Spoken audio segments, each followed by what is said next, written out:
तू डर मत, मैं पीछे आ जा। तू सलमान नहीं है गधे, मार खाएगा। अरे राम मर गया, फिर घुमाया कपड़े।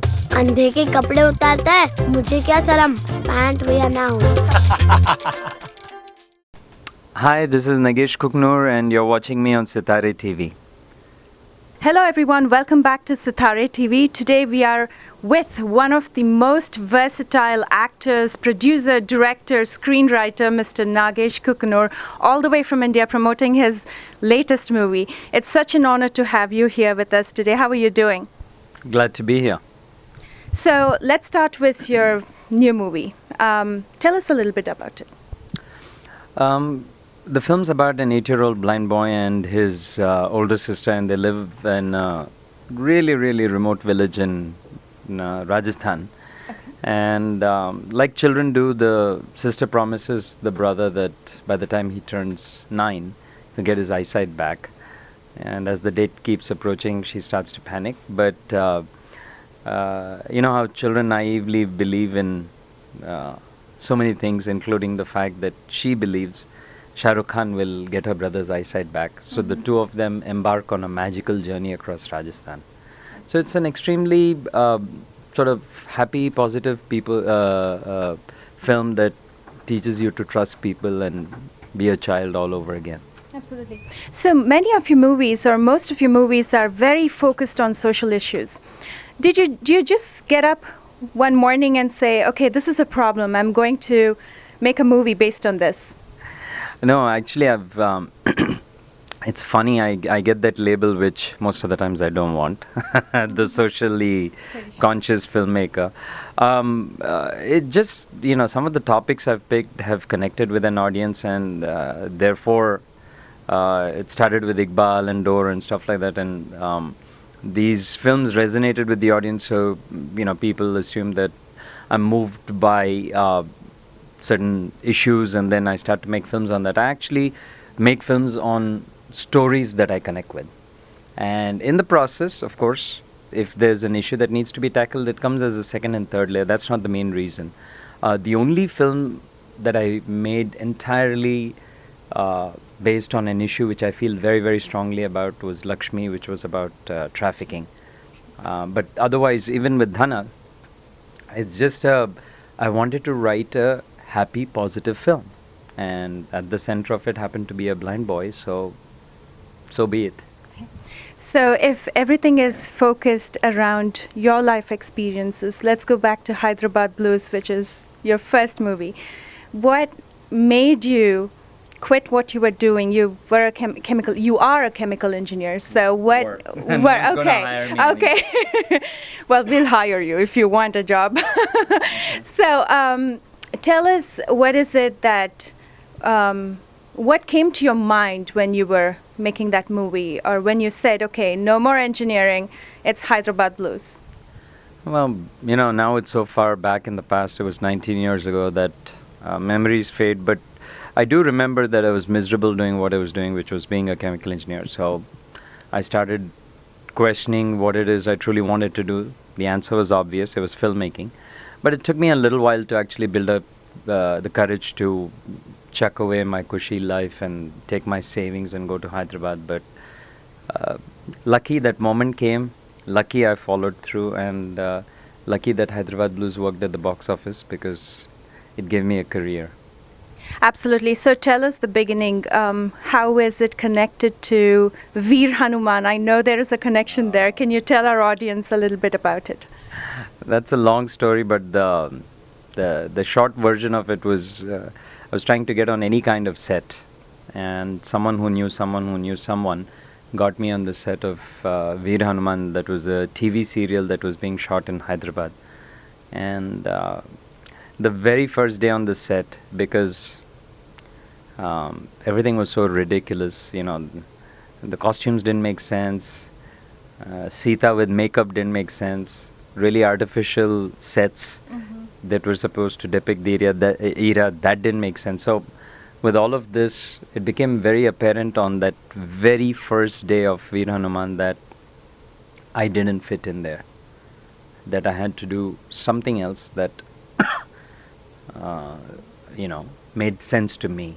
the kind of background I came from, or wanted to at least at that point. And in the totally depressing space of Veer Hanuman, I sat and wrote Hyderabad Blues, and that's how my journey began.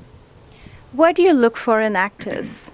Because I think that's a crucial part of any movie, you know, the team. What is it that you look for in there? You know, it's a very instinctual thing. If you give different directors a similar situation, a certain character that they need to cast for, I'm sure they'd all end up with different actors. It's a very, very instinctual thing. What is right or what is wrong, I couldn't tell you. Sometimes you look at an actor. I look for honesty, just honesty on camera. And then the words that you've written just feel right coming out of the actor's mouth.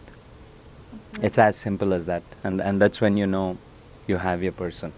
But it's a very, very instinctual thing. I couldn't exactly put my finger and say what it is that I look for in an actor. If there's one thing that you want people to know about you or leave behind, just one thing, what would it be? Oh, right now or after I'm gone? Let's say right now. Okay, good. Because after I'm gone, I really don't care. It's just that I like to surprise my audiences. I try not to make the same kind of film or films in the same genre even.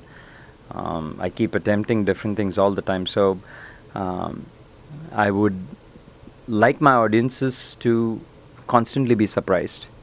As in, you know, what is he up to now? Or what is Which we are, actually, with every single movie. That's the whole idea. At least I try very hard to challenge myself with every film to not be in a safe zone.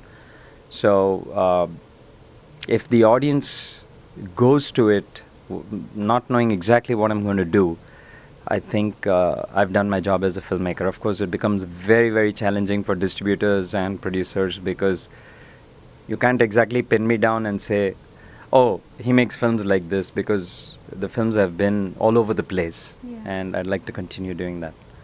Other than shift in your career, what would you say is the biggest risk that you've taken so far?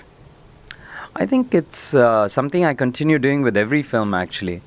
I work a lot with unknown faces.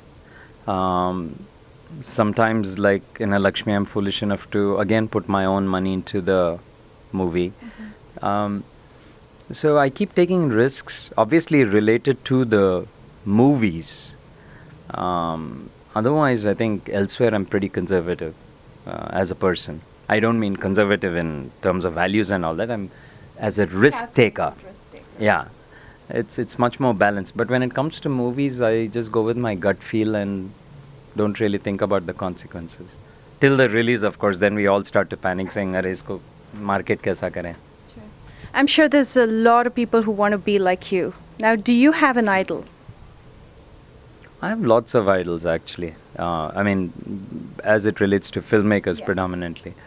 But most of them are, actually all of them are in the West. Mostly American filmmakers who I admire deeply. The Coen brothers, top of my list. Steve Soderbergh's another guy. And if I live around to be that old and I'm still making films, then Clint Eastwood for sure. Because to be able to direct top-notch films even in your 80s, mm-hmm, that would be just amazing. So I'd probably pick these three guys as someone I truly, truly admire in terms of how they continuously, especially the first two, how they continuously buck the system and keep doing different things. Mm-hmm. Now, there's a lot of viewers who are budding directors and screenwriters. What would your advice be to them? Same thing that I told myself all those years ago, to sort of pick up the courage to make the shift, which is, it's Nike's slogan, it's not original. Just do it. Yeah. Because there's no magic formula. There's nothing, you know, all those cliches exist and are true. Follow your passion and, you know, don't listen to others, follow your instinct. But the bottom line is just do it. I guess that's the true spirit of an entrepreneur. I think so. I think it's easy to find a whole bunch of excuses for things when they don't work, and or self-defeat yourself even before starting the process. So I've just been very tunnel visioned when it comes to making my films, or excuse me, or just taking random risks. I don't analyze the pros and cons, and I just do it. So usually I tell people, my team, when we're getting ready to do a film, I always tell them, one of my favorite sayings is, either you do or you don't. The rest are all excuses. Absolutely. What's next for you? Have you ever thought of getting out of India and doing something international? The problem is, because I have a market there, I'm able to raise money for films there, even if they're independent and, not following a pattern. But here it becomes a little more challenging to raise the money. Mm-hmm. So the idea is to make films here also. And I think a little later this year, I might be making my first feature here. So let's see. Well, as part of Sitaarre TV, we would like to thank you. What an honor to talk to you today. Thank you so much. My pleasure. Sitaarre.